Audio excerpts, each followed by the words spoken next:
You're listening to the Vint Podcast, where we bring you interviews and stories from around the world of wine and spirits. From winemakers and critics to sommeliers and master distillers, we'll explore the people and businesses who are instrumental in shaping the future of today's food and drinks culture. Enjoy the show. Hey everyone, welcome back to another episode of the Vint Podcast. My name is Brady, joined in studio by Billy Galanko, and it's good to see you again, Billy. Yeah, welcome back. How was your trip? It was good. Yep, spent a week up in Cape Cod with some family. First time I've been up there for an extended time. I visited just maybe for a day once, and so it was a cool little town. Well, town that we were in. What town were you in?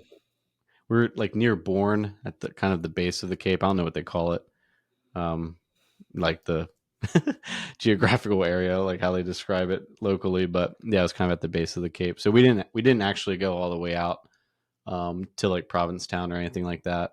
Weather was kind of bad a few days, and there's only one way in and one way out, so traffic can just get brutal. So we kind of stayed put and had some good seafood. We went to this seafood market and restaurant, and they like on the menu. Well, I walked in, and in the market they were selling pad thai sauce. I was like, like that's an interesting thing. And this place is called the Lobster Trap in Bourne, Massachusetts. Anyways, they're selling pad thai, and I was like, oh, that's interesting. And so we got the menu, and under their fish and seafood section, it was like yellowfin tuna. And if you read the description, it's like seared rare yellowfin tuna over pad thai. So apparently that's like one of their sort of core like locals' favorite dishes, and it was so good. It was very good. So wow, the tuna was great. The pad thai was some of the best I'd had, just like standalone on the pad thai. But yeah, it was cool. So that was a unique experience. Oh yeah, wow.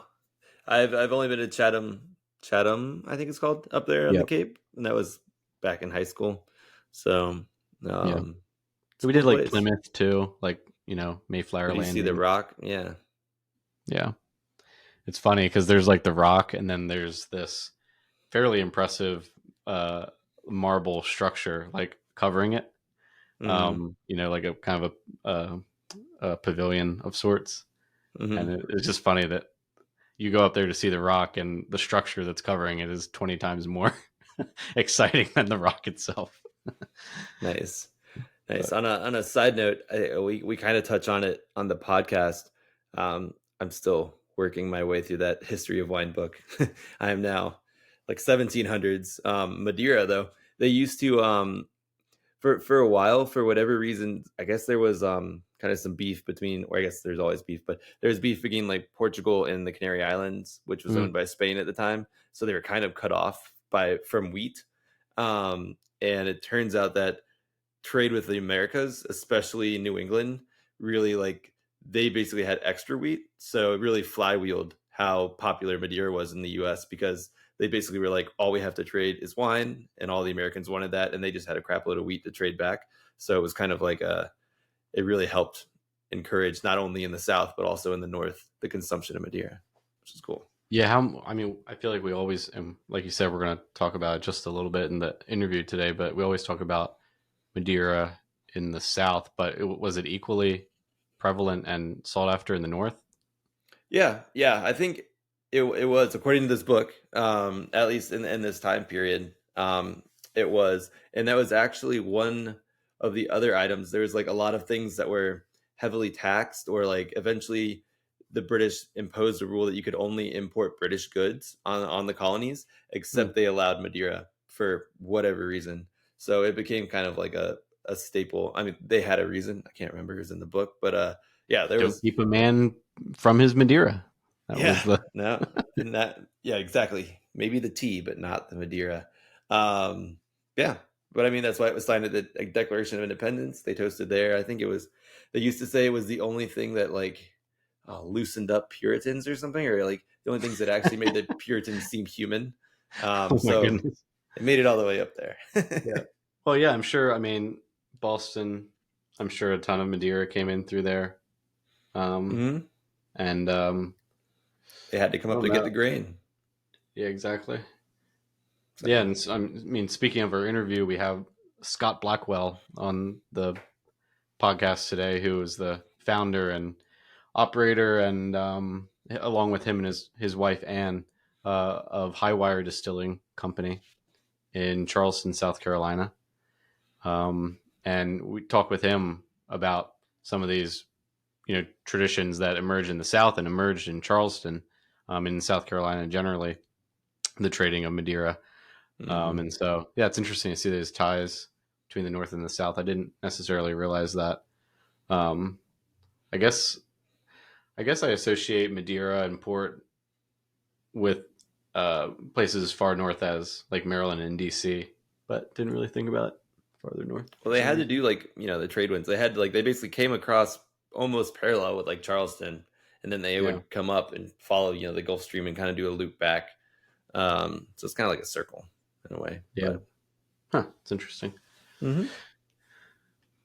Um, yeah, in our conversation with Scott, which was one that I've been wanting to have for a while, because High Wire is one of my favorite craft distilleries, and I actually got into them initially back because I've been gluten free, gluten intolerant for over 20 years. And they first caught my eye because they were doing corn whiskeys. And there was a time where I felt like I couldn't do, even if something was distilled, which traditionally it said that, doesn't affect you if you have gluten intolerances. But there Mm-hmm. was a time where I really felt like I was wasn't feeling well with it. And so I would only drink corn whiskey. And so the number of interesting corn whiskeys out there were few and far. There's like Mellow Yellow, Balcones maybe, or however you say it, Balcones, who does a Thank blue you. corn. Mm-hmm.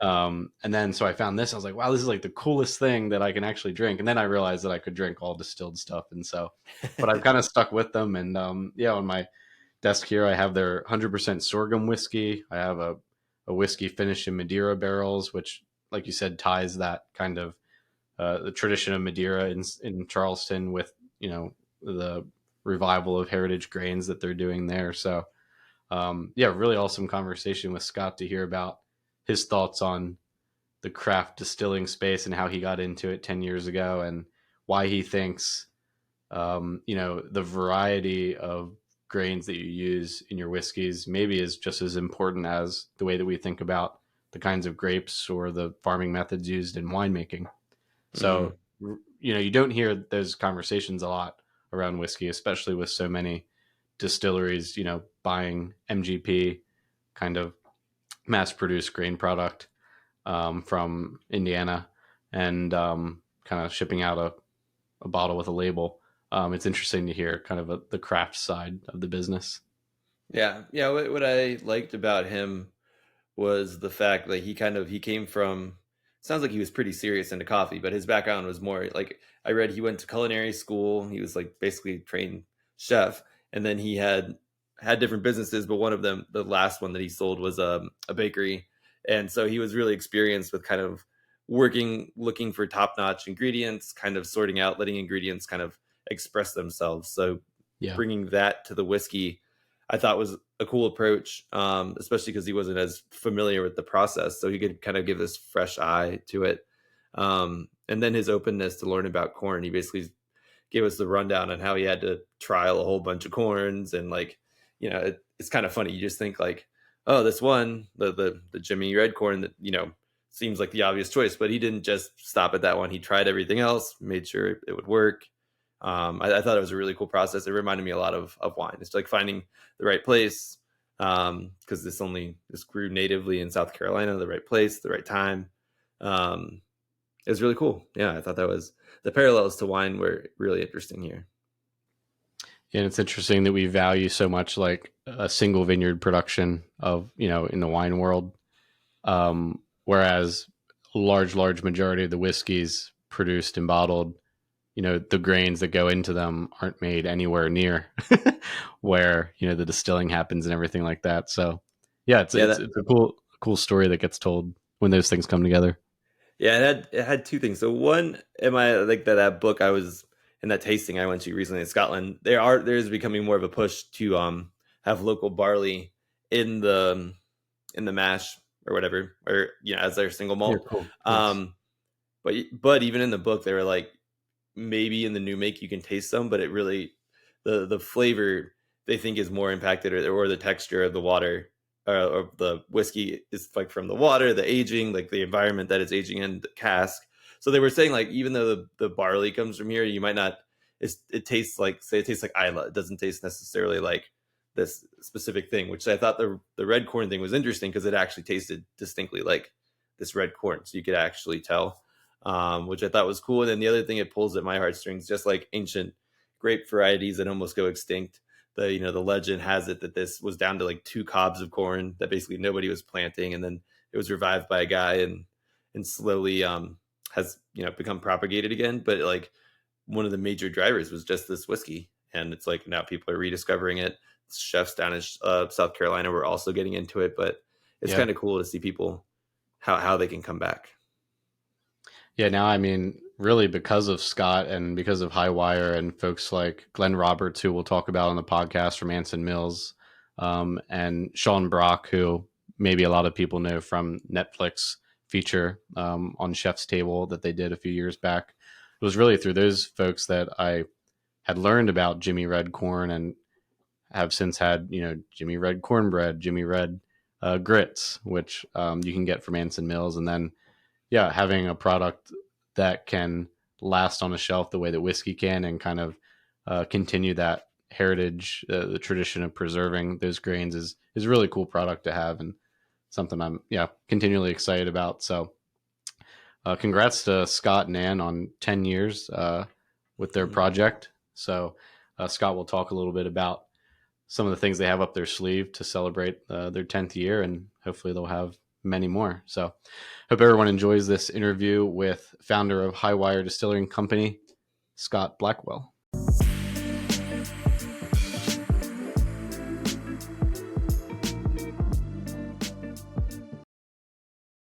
Hey Scott, thanks so much for joining us. Yeah, thanks for having me.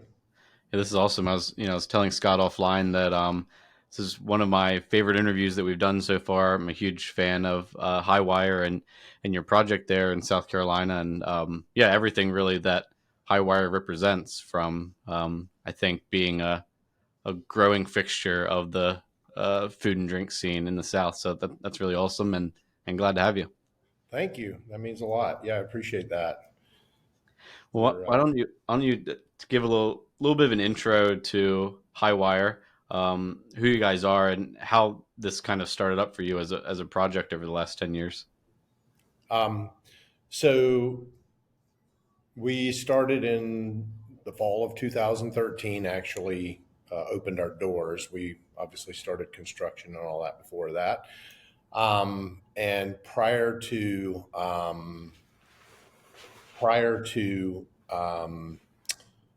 that fall, we had owned another business, a bakery, an organic and natural bakery, place and bake, cookie dough, biscuits. So we sold to Whole Foods, Trader Joe's, kind of you Nice. name Yeah. it. People who were selling natural and organic stuff, and it's called Immaculate Baking. It's still out there on the shelves.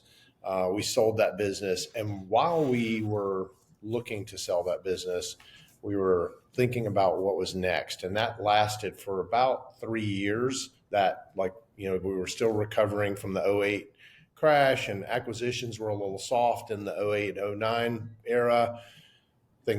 Acquisitions started to pick up in the late 10 11s. So we knew that it was inevitable. We had venture capital in the business and all that stuff. So we ended up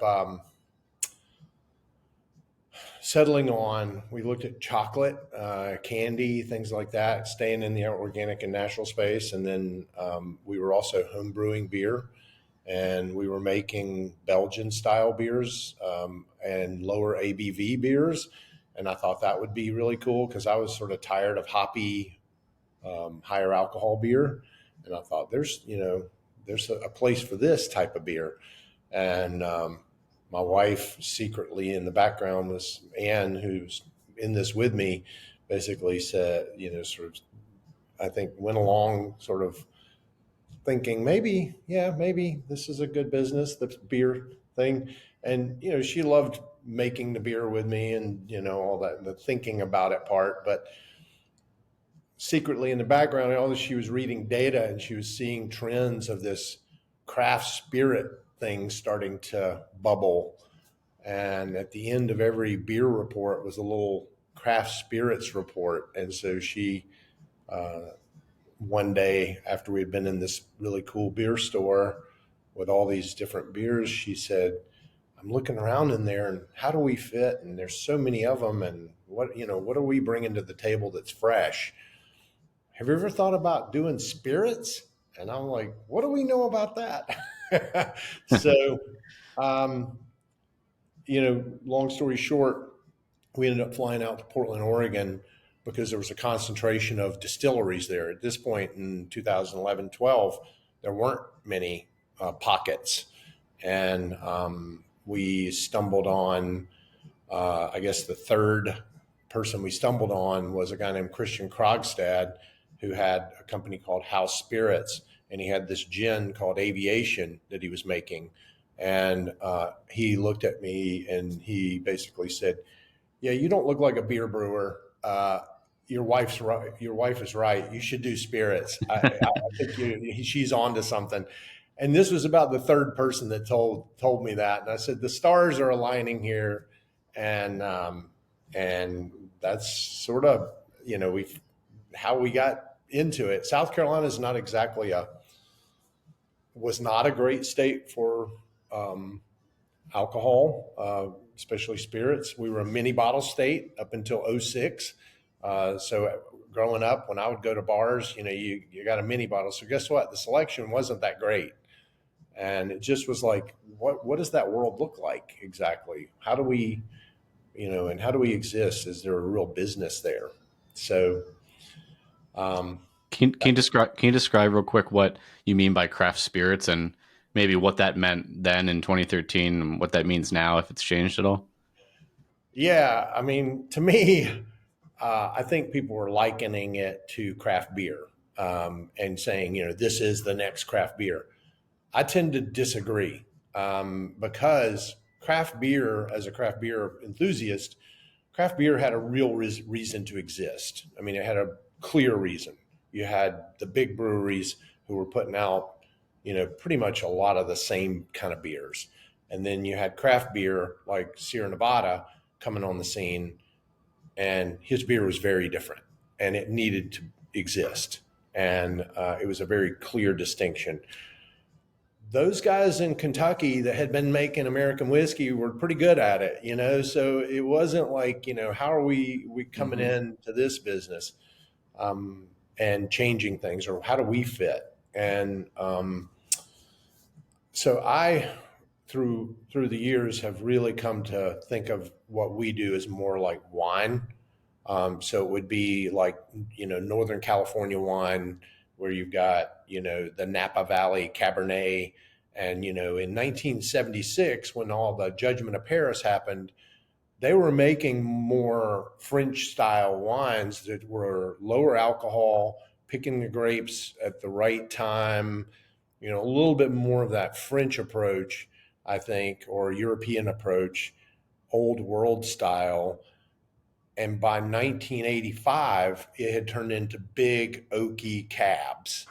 And I think a lot of that has to do with, press driving that, Robert Parker, famously, in the Parkerization, I guess, of Northern California. And then the acquisitions started happening. And I think that changed that wine industry pretty greatly. As of recent, there's a new sort of club out there in Northern California that are making old world style wines like Mathiasen or Pei or Hirsch, folks like Raj Par, people like that are approaching it. And they're harvesting grapes when they're ready, not when they're just loaded with sugar. And they're, thinking more about, sort of the nuances as opposed to, oak it up and, don't even open this bottle for 15 years, because it's not going to be ready to drink. Yeah.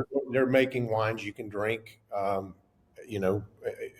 next year and 10 years from now. So I think that's more of how I see craft distilling now. Back then, I'll be honest, I had no clue. I thought it felt like to me like a lot of wandering around, at that point, because everybody was sort of tinkering, and there was a lot of work with small barrels. There was a lot of work with, tricks, to quick age and, things of that nature, because everybody's trying to cheat time. And, then it got into niches like, okay, let's make a millet whiskey, or let's do, we even experimented with some different things early on. And I think that what happened was, the public spoke at the end of the day and said, American whiskey at the end of the day is bourbon and rye, and then now American single malt is coming on. But it's kind of like it's hard. It's expensive to educate, in any industry, and so I think craft originally was sort of, in my mind, innovative slash kind of just throwing things at the wall and seeing what stuck. And I'd heard at that point about people entering awards, and whatever they entered that got gold medals, they released that, but they, it was like, sort of a, it's like, okay, well that people like see that. See what works. Yeah. Yeah. So, and then also at that point was looking on, things like Twitter and stuff like that. And you would see people, whiskey enthusiasts, and they would say craft equals crap. Oh, wow. Overpriced, young, over oaked whiskey, and it was like, really put a pit in my stomach, and yeah, I wonder who was buying ads with their publication. Probably not the craft. yeah, and I think there were a lot of great people at that point, a lot of enthusiasts that we encountered that were like, come on, you've got it. They were cheerleading us and sort of saying, you got promise, you're a freshman, but maybe by the time you're a junior, you'll be starting, or whatever, and just keep working. And I felt like that was kind of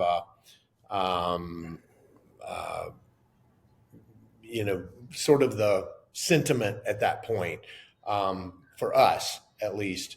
And it was a hard path. We hired Dave Pickerell. I don't know if you know of him. He's no longer with us, but he was the master distiller at Maker's Mark for 14 years, and then ended up working and helping start Whistle Pig, and started, Hill Rock worked with those guys at Hill Rock in New York. And he was kind of a Johnny Appleseed, ran around the country, doing consulting.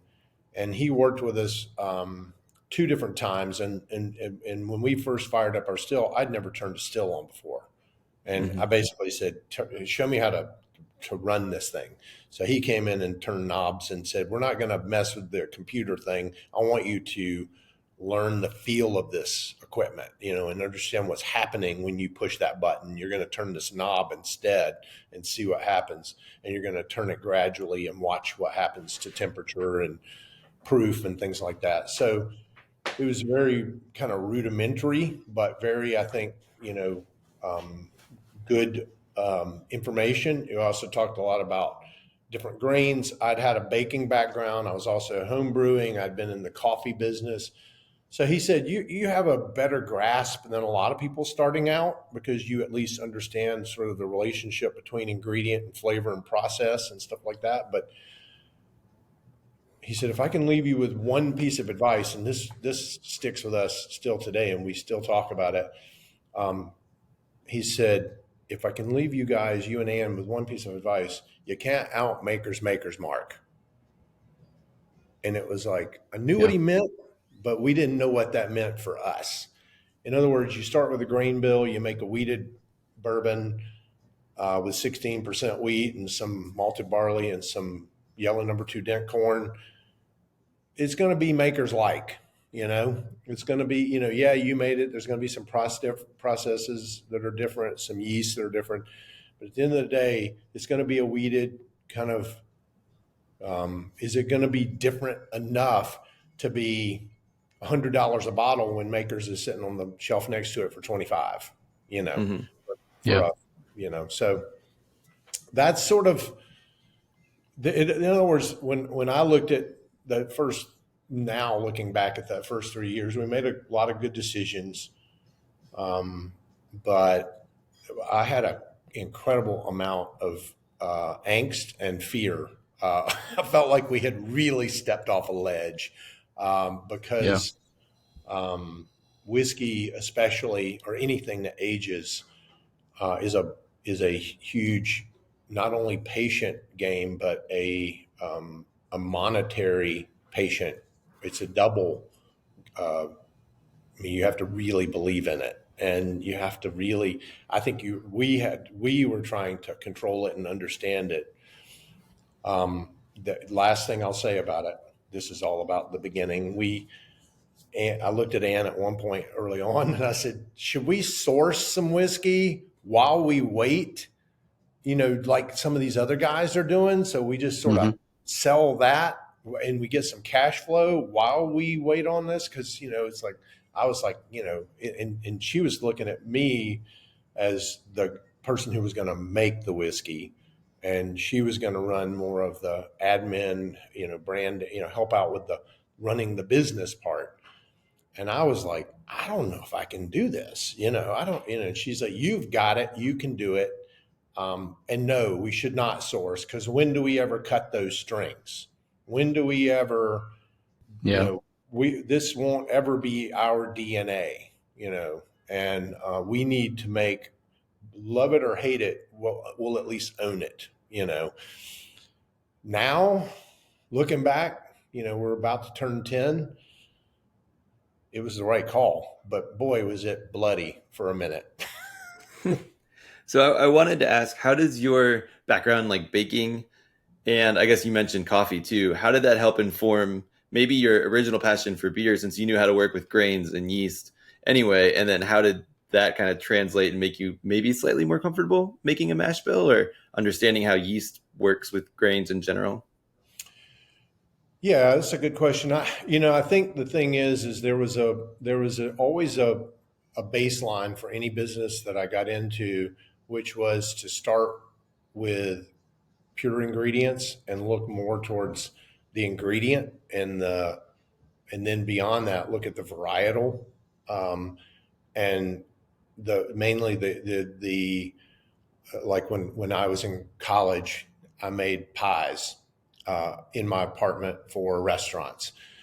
In those days, there were a lot of what I call shortcut desserts, like where you would take some Cool Whip and some flavoring and Jello and stuff and mix it up and make a big pie, and people would buy that, and it was all about being big desserts, and I made things with butter and real chocolate and things like that.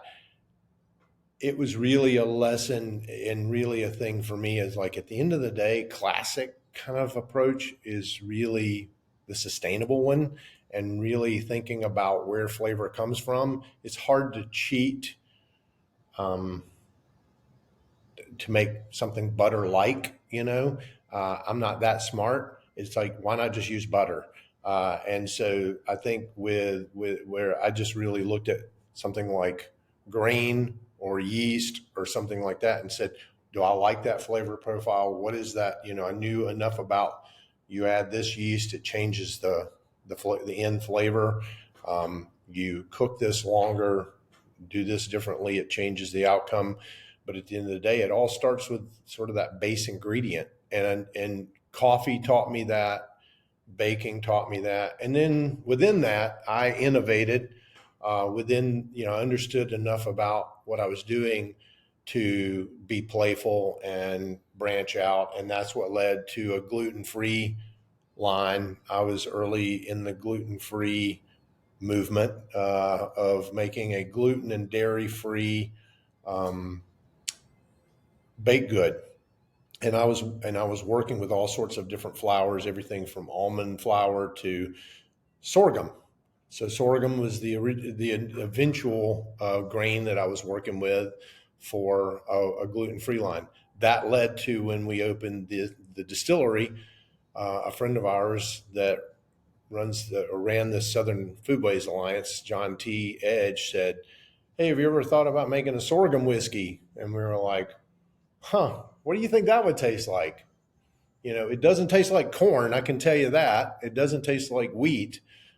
So we thought, what the hell, got some sorghum and made some sorghum whiskey, and that was really where the light bulb for me went on when I saw the alcohol pouring out of the still that first time when Dave was with us. It was cool. It was a white heirloom corn. It was cool to taste it and cool to see the nuances throughout the run and all that. But I thought, is this that special? There's a lot to learn here. Whereas the sorghum really tasted completely different, which it should, but it's still clear and still boring to watch trickle out of the parrot when it's coming out. But it was very different. And there again, that got me thinking more about, all right, maybe maybe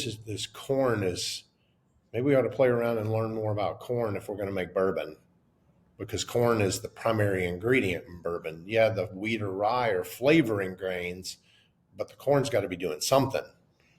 And if they're considering the wheat or rye the only flavoring grain, maybe they're just using boring corn. Yeah. I think that's what I want to hear a little bit about from you. I mean, I have the sorghum whiskey here on my desk, and then I have some of the Jimmy Red Corn whiskeys. Some of them I one made with white Sonora wheat. I never hear anyone talking about what kind of corn unless you go to the distilleries and they tell you about the number 2, yellow dent, whatever. But often don't hear folks talking about the grains that they're using.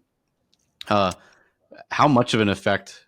Obviously, you're going to say it has a large effect, but what type of effect does it have, and what sorts of differences? Have you played with enough of the common stuff to also kind of be able to speak with specificity about the differences with the things that you use? We once we distilled that white corn a few times, and then we distilled some yellow corn, and we distilled the sorghum, and then we made an agricole style rum from fresh cane juice that we pressed out in a field that fall, and we saw that relationship of what went in and what came out. The race was on, sort of like, all right, I want to explore corn. And so who do we know that knows a lot about corn? So we had heard of and had met this guy named Glenn Roberts who owns Anson Mills. And he happens to be, Anson Mills is in Columbia, South Carolina. And he happened to be down here all the time. And we said, we would love to get in touch with, Ann and I discussed it. Let's get in touch with this guy. That was in December. And I think it was probably the week after Christmas. A guy named Rathead, a friend of ours, came in and he said, "Man, I love you guys. I love what you're doing. How can I help you?" And Ann and I were like, "Well, we've been trying to get in touch with Glenn, but he hasn't returned our calls." And he said, "Oh, well, I can help you with that." And he walked out in the parking lot, and 10 minutes later, Ann's phone was ringing, and it was Glenn. And he said, "Hey, what can I help you with?" Ann's like, "We want to learn more about corn." He's like, "Meet me down at the research farm at Clemson, south of town, and I'll tell you everything I know." So in those days, there were just 3 of us. So I was the one who went down to meet with Glenn, and he had this table full of corn. And we went through all these varieties, and my head was spinning. And I thought, God, I need to distill a lot of these. I need to play around with these things. At that point, I had gotten a little, what I call a milk can still. Shortly thereafter, Glenn started loading us up with all sorts of varieties of different corns. And I used a a technique that I used in coffee cupping. So I would cup grains and in the raw form. So I would, make a porridge, no salt, of course, and just line them up, hot water, and then just cup and just taste. And Jimmy Red at that point was my control. So it would be my control of saying, we think this is the best one and this is the one we should concentrate on. Let's use these. And I would go through all sorts of yellows, reds, whites, blues, and taste. And at the end of the day, we went kind of fanatically crazy with it and distilled and went down a massive corn rabbit hole, if you will. And that also led to looking at wheats, looking at ryes. I played around with some barley, different, unmalted, malted. We've made single malt before. We've got, just like any craft distillery, we've got barrels of all sorts of things here in the building that we don't know what to do with. Yeah. So yeah, that's cool. I think I've told people a lot that if they're out at a restaurant and they're ordering grits and it's not from Anson Mills, to probably just pass on it. I buy all of my stuff from rice and grits from them. Glenn, he was pretty instrumental in bringing the first crop of Jimmy Red corn back. Is that correct? Them in Clemson. yes. So is it really this sort of New Southern Revival project? Is that you, Glenn? I know maybe Sean Brock for a time had a hand in some of that process too. Is that kind of a together thing? Or tell us about the New Southern Revival, which I see on all your labels. Yeah, we moved into Charleston. Ann and I are both from South Carolina. I'm from the upstate. Ann's from closer to here, and we knew we wanted to move down this way. The food scene is incredible in Charleston. We knew we didn't know what we were going to distill. We knew we were going to distill something. It wasn't just about local. It was about the right local and finding something that had a real interesting flavor and not just trying to be a Me Too product. Because what's the point of a Me Too overpriced product? There again, that was the whole statement that Dave left us with. So we landed, and Sean was still here, and Mike Lotta, and a slew. There was even another era of chefs that sort of groomed those guys that were still around, and we just got to be here. We landed right at the right time, and we got to see that sort of golden age moment for Charleston, and it's still here. It just has evolved, and there's a next generation kind of moving in and doing different things with it. But there was a real willingness with the agricultural side and a growing desire from farms to get involved in some capacity. And when we first went to Glenn, that February, or I guess no, it was been January of 2014. When I met with him, he went through all the corns, and he ended up at the one in the middle. I said, "Well, what's the red one here?" And he goes, "Oh, that's Jimmy Red, James Island Red. Yeah, that's the one you want. And I said, "Well, okay, well, glad you talked about all these others, but we should have started there." And he goes, "Well, you said you wanted to learn about corn." So, and he was pretty, I could tell he was curious, but cautiously curious about who we were and what we were up to and all that.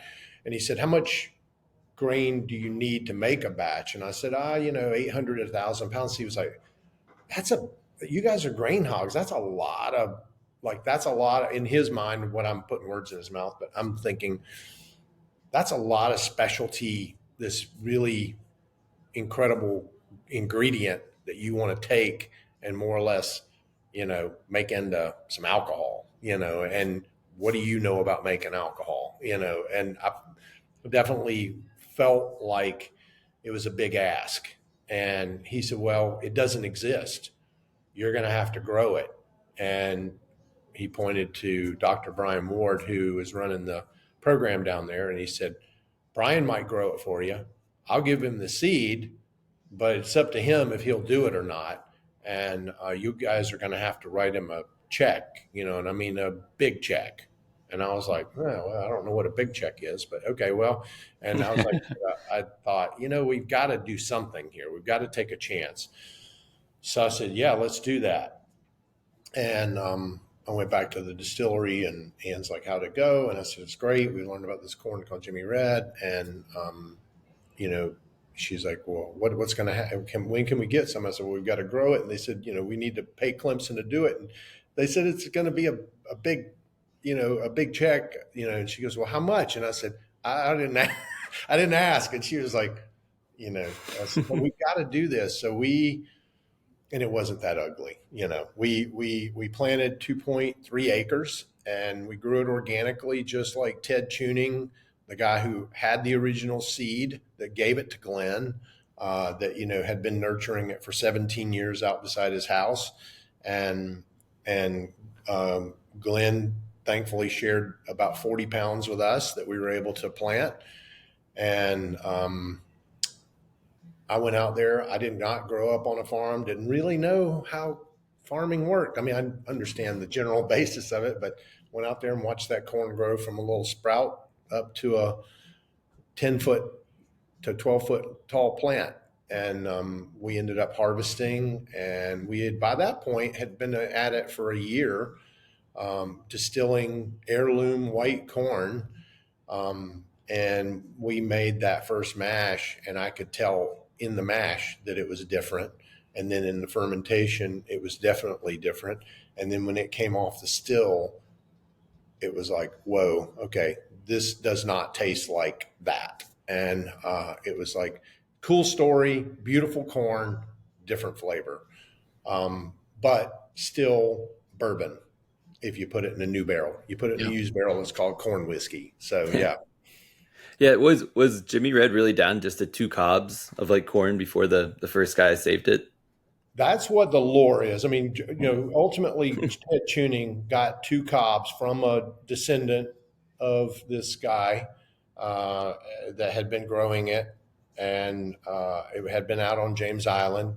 And I think, it all, ultimately at the end of the day, what I've since learned is all corns are mutts. And what I mean by that is they're all sort of crossed up, especially open, and with sort of the open pollinated families, definitely it's a population of plants.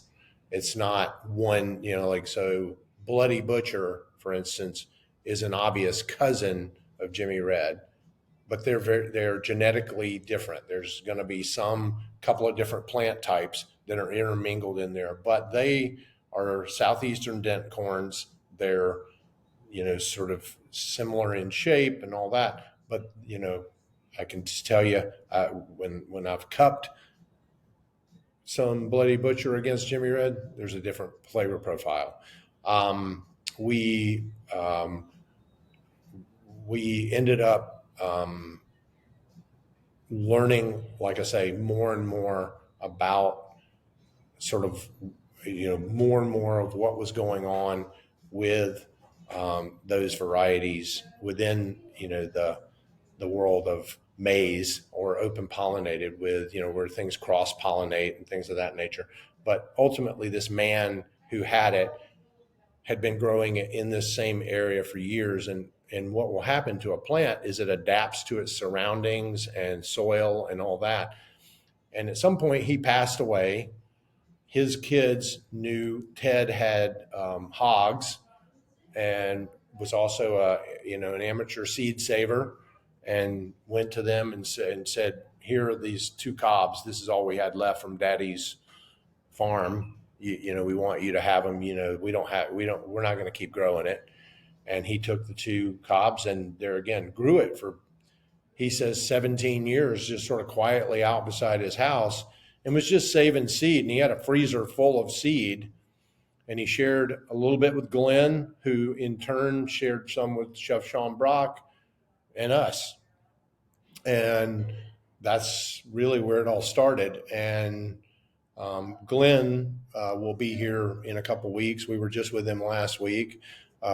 We have spent lots of time with him now, and we have ended up, I think it's been great for him because I think he understands more now sort of the importance of distillation and how it's really the ultimate form of preservation, and also entrusted us with this seed, and we've been a good steward and done it properly for now 10 years.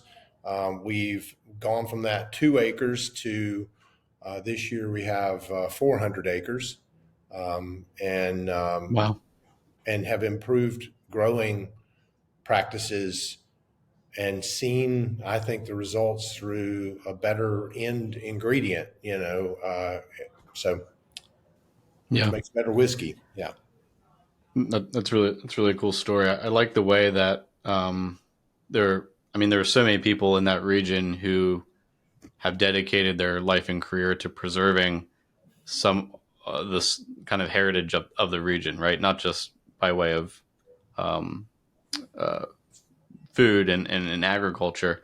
But you have these products that really speak to the whole region of the South. Looking at one of your whiskeys here, finished in Madeira barrels. Madeira was, um, is a huge product, as well as something like the sorghum. Like sorghum, you're not gonna, I mean, don't know how much they're growing in Maine and New York. um, so, can you talk a little bit about how you think about the other inputs into your whiskeys, in terms of an opportunity to tell a story of the South or kind of preserving this heritage? Yeah. So we really, at the end of the day, think about flavor and add nuances and complementary flavors, and try to think about a little bit of a cool ride, if you will, when you get that whiskey in your glass, and an experience. It's a lot like single source chocolates. For me, why would you put nuts in a single source chocolate or whatever? Well, nuts are pretty good, and like hazelnuts or almonds, it's a pretty good complement, and you could think it's kind of screwing up this single source chocolate, but I don't know. I feel like there are some people that like almonds or hazelnuts in their chocolate. So I don't think it's a total um, bastardization. And I think when you think about oak is an ingredient, period. So if we really wanted it in its purest form, we would just make the alcohol and sell it clear. But the oak obviously rounds off and brings out and adds different flavors. I think when you think about like finishing barrels, like sherry barrels or Madeira barrels or tawny port barrels or whatever, you're just sort of thinking about what are the flavor profiles in this whiskey, what would maybe be a cool addition to that to like give a different nuance or really bring this out. And it's a lot of trial and error. Barrels have a mind of their own.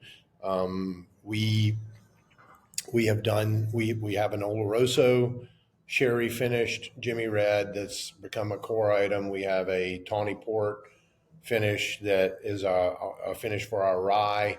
Right now we have Madeira barrels with Jimmy Red in them. One of the things that's sort of near and dear to our heart from Madeira is Charleston has this huge history with Madeira. And, it was a huge port back in the day. And one of the things that they figured out when they stopped in Madeira to pick up some wine and fortified wine and throw it in the ship, and it got real hot on its way over here and sloshed around, that it actually improved in flavor. So the around Charleston, there are families that still have Madeira in their family holdings that they've had since the 1800s that they've been hanging on to. And the barrels were a lot of times stuck in their attics because they got even hotter, and they knew that flavor just, the Madeira just got better. And Sirsal was the style of grape that they tended to use here. So it's sort of a medium, nutty, has all those, typical figgy, stone fruit, kind of dried fruit flavors that you get with a fortified. I think it's a little bit of the forgotten child of port and sherry. But I've had at Sean's restaurant, McCrady's, when you went in, they had a whole wall of different Madeira that you could taste. I mean, it was and vintages that went back, 30, 40 years, which I think it's a little bit like the world of Amaro. For me, I love vintage Amari. And when I can get my hands on that, it's tasting some of these, now famous Amari, but the ones that were in the 60s or 70s, they taste pretty different because they aren't using as many shortcuts as, they are nowadays. So those old brands really, I think, have held up. So it's sort of the same thing, I think, with a lot of these, older Madeira and stuff like that. So I think some of it was a little, I think, better than what we see today. But we've loved playing around with the barrels and thinking about complementary flavors. We know the Mathiasons that have Mathiason Winery, Steve and Jill. And Steve sent us, he tasted some of our Jimmy Red and tasted some of the rye, he and his group, and sent us 4 red wine barrels and 4 of their white wine barrels. We put rye in the white wine barrels and Jimmy Red in the red barrels. He had used his white and red are the only 2 wines he produces that he uses new oak. So he sent us those. So we're second use on those.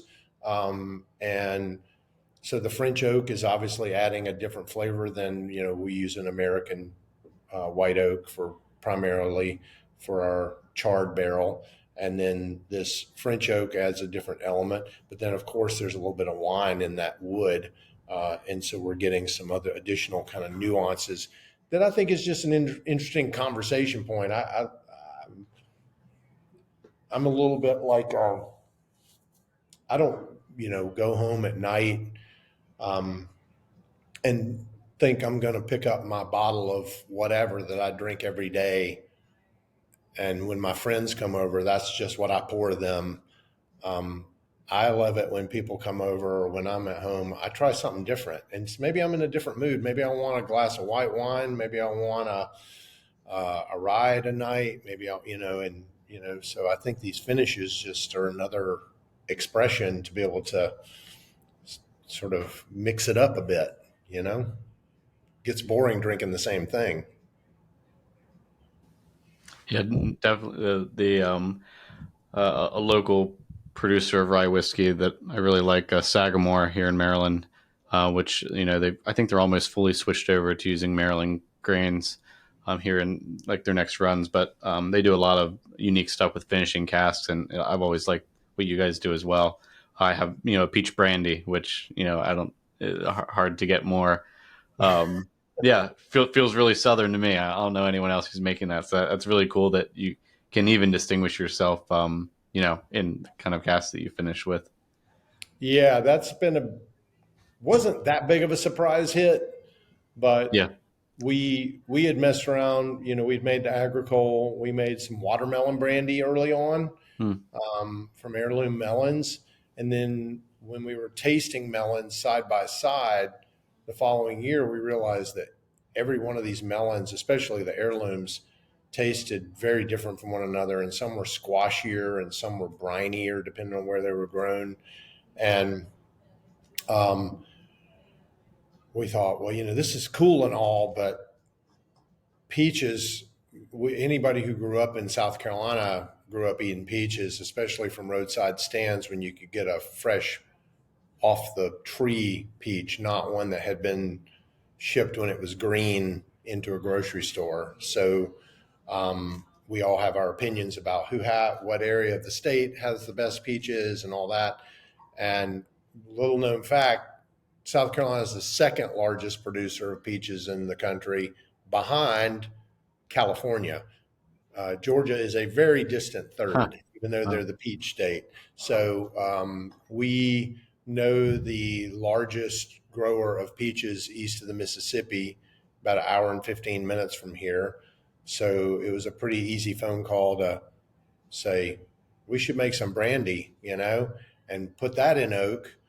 And I had seen some old ads via David Shields, who's a historian, and had been doing a ton of research on different things that were going on in the colonial era around here. And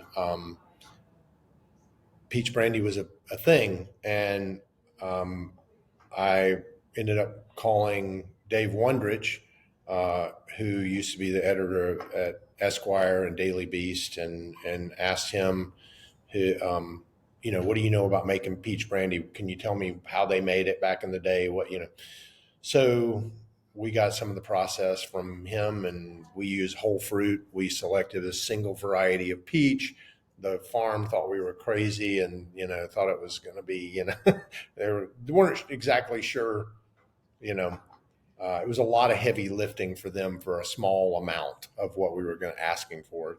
But we put it in a barrel. We let it sit for a couple of years, and when we dumped the barrels, we were like, "Wow, these barrels smell incredible. Let's put some whiskey in there and see what happens." And the whiskey that came out of there was pretty amazing. So now I wish we could make. We only make about 4 to 5 barrels of peach brandy a year. I wish we could make 25 or 30, because I think we could sell as much peach finished bourbon as we could get our hands on. But that was another. There again, you get it. I mean, peach and bourbon go together pretty well. So it wasn't that. Yeah. Wasn't that wild and of a crazy idea, Mm-hmm. On a nerdier side of things, when you're making the mash for the peaches or the peach brandy, do you use the same yeast, or what is that process? Do you just mush it up and put some water in, or it's probably very different than grain? Well, yeah, well, it's a lot more work, I can tell you that. That's why there's only 5 barrels. Our guys here would quit if we did it any more than once a year, because it's messy and it's hard, but rewarding. And there again, it stretches our muscles a little bit here with the abilities to nuance and find those different kind of places. We've played around with a lot of yeast. We typically work with wine yeast for the peach. We'll use an enzyme to help break the peaches down. A bartending friend taught us that, and it's a lot of winemakers use. It's called pectinase, and basically it'll help kind of turn that solid into a more of a soup, and break that vegetal cellular structure down of the fruit. So it's a pretty handy thing to have. And then beyond that, we do only sweet mash here for our whiskeys. So all our fermenters are already jacketed. They're more or less white wine fermenters. We sanitize and clean all the time anyway. So we're set up to do cold fermentations, because we ferment on the lower temperature side of things. So we'll just crank the temperature down a little farther for peach, and it just goes for a long, long ride. Distilling, we typically push it down towards 70%. So it's coming off the still around 140 on a hybrid pot and partial column. And then we have played around with different barrels. We've used everything from recouped French oak to virgin #1 char American oak. to former bourbon barrels. They all sort of work out, but I don't know if we like varying it up, but I wouldn't say. I mean, the guys right now are tasting on the stuff we made 2 years ago, I guess, and it's in the number one char, and they're really loving that. But it could just be the time it's been in the barrel. I mean, the stuff we made last year, I think, was delicious when it came off the still. But we'll see. And we released our first bottled and bond peach brandy this last fall, and it went bananas. It sold out. I mean, we had it barely made it in the tasting room, and it was gone. But that's one of the natures of not making much of it. But when we release the bourbon, it also sells very quickly. People are fanatical about it. So thankfully, we're making those first couple of years, we only made 2 barrels of peach. Now we're up to 5. So that means we'll have a little more bourbon, so. Nice. Yeah. Hopefully just in this last couple minutes, we can have you share a little bit about 10th anniversary and some of the efforts and products y'all are putting out to kind of celebrate that. And sort of just share whatever you want to about coming on year 10 here. Awesome. Yeah. Like I mentioned earlier, we're turning 10 in September, and in some ways it feels like 50 years, and in some ways it feels like 2. And, Jimmy Red has really become our baby and our flagship product that we've focused on. Some people would think that making Jimmy Red day over day over day would get boring. The reality is there's so much work, and it's that deliberate, intentional sort of attention that keeps it interesting to make it better and better. And it's this Japanese saying kaizen, basically, or you look at chefs like Thomas Keller, who, or folks like that. What makes a great chef is being able to replicate that dish over and over and over perfectly. And if anything, they're probably not that happy with it. They want to make it even better. But it's constantly sort of that deliberate, intentional focus, and it's all the devil's in the details. So with that said, we felt like celebrating 10. We had never released bottled and bond whiskey. We've had people saying, we love it. When are you going to release something older? Well, here it is. We're going to release something older. Finally, we have older whiskey. We've been sitting on it. That's one of the things about sourcing. Guess what? When you start, you don't have old whiskey. If you do, it's sourced. So it takes time. Now we're sitting on several thousand barrels, and we're at a place where we can start to really harvest some of those. The cool thing about this whiskey, that when Ann was doing some research on it, the year that it was grown, one of our farmers, the conventional farmer that grew it for us, he grew 65 acres. There was another small farm of 9 acres, and that was it. The 9 acres was not really a great yielding farm. The 65 acre farm was where we really got the bulk of our corn from. And the year he was growing it, a hurricane was hitting. And Ann's like, have you heard from Campbell? And I texted, called, couldn't get him on the phone. And the hurricane went right through where he is, and up the PD River. And about day 5 or 6, he texts back, hey, yeah, I got all the corn out of the field. Yours was the only crop that I was able to save. My farm went underwater. The river breached, and we would have lost it all. It turns out he stayed up for 3 days with a generator, drying it down and getting it safe and dry into bins. Wow. And the cool thing about that is this is a single farm from a single season, distilled in a single season, and under extreme circumstances harvested, and really, to us, really cements what we do here, which is we always say we're an agriculturally focused distillery. And it's like, well, that's kind of like grain to glass or what, it's like all these taglines. And the reality is we distill by season. Had this farmer not gotten that corn out of the field, we wouldn't have this whiskey.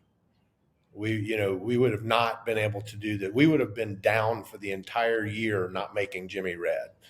And that to us was monumental, and it was a monumental statement. So yeah, we've got this really cool, 10-year package, that I was telling you guys about, and it's got a little booklet that tells that story, that tremendous story in there. And this cool crockery bottle that's got the JR on it and all that. So, this will be a mingling of 14 barrels. We had to go through 46 barrels and whittle it down to those 14 barrels that will end up. And we're putting the best of those barrels in these bottles. So we're going to launch that. We're going to have a carnival on the 9th of September here. And Rodney Scott's going to be here doing his barbecue. We've got nice. Glenn Roberts is going to be here doing a panel on agriculture with our farmers. And then we've got some whiskey folks coming in. We've kind of got like our longtime supporters, friends, family. It's a bit of a love fest just to sort of look back and talk about it and, remember and tell those stories together and, be able to share this cool box with everybody. So that's what's happening, and we're super excited about it. It has been a long path to get here. We're really appreciative of what you guys are doing here, and thanks for reaching out to us and including us on this podcast. We need this sort of stuff. We need to be able to tell our story because it's it is unique, and I think that in this now getting more crowded craft whiskey world, there's a lot of cool stories and a lot of cool whiskeys being made. And as a whiskey drinker, I'm excited about where we are versus 10 years ago. Because I think craft whiskey now is up there with the big boys. I think it's as good as what they're doing. And it just gives folks like, us an opportunity to be part of that back bar at your house, to share with some friends. Yeah. I mean, I've had a few better meals where we put together a few Southern foods and Jimmy Red cornbread and bring out your whiskey, which I've done enough times that it is a special experience. So I definitely appreciate you and what you and Ann are doing. And hopefully here's to 10, 20, and 30 more years. Thank you. Yeah. Yeah. Thanks a lot, Scott. We'll definitely have you on again in the future, hopefully. And there's so much that we could have dug into over an hour, but we'll cut it there. And best of luck with all the celebrating that is to come. Thank you. Appreciate it again.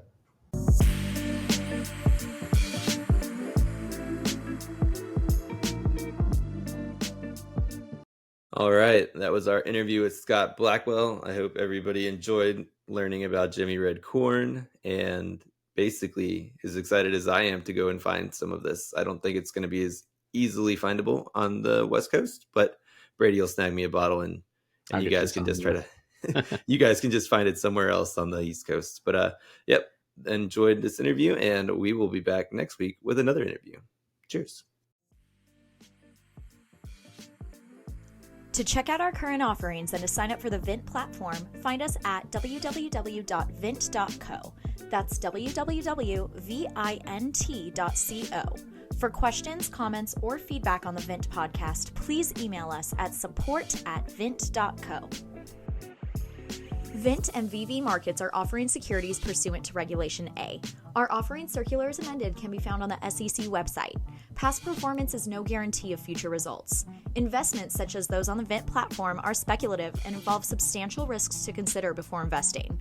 We may provide communication that may contain certain forward-looking statements that are subject to various risks and uncertainties. Information provided in any communications, including this podcast, is not legal, business, or tax advice. All prospective investors should consult a legal, tax, or business advisor concerning the subject matter of any communications and any offering.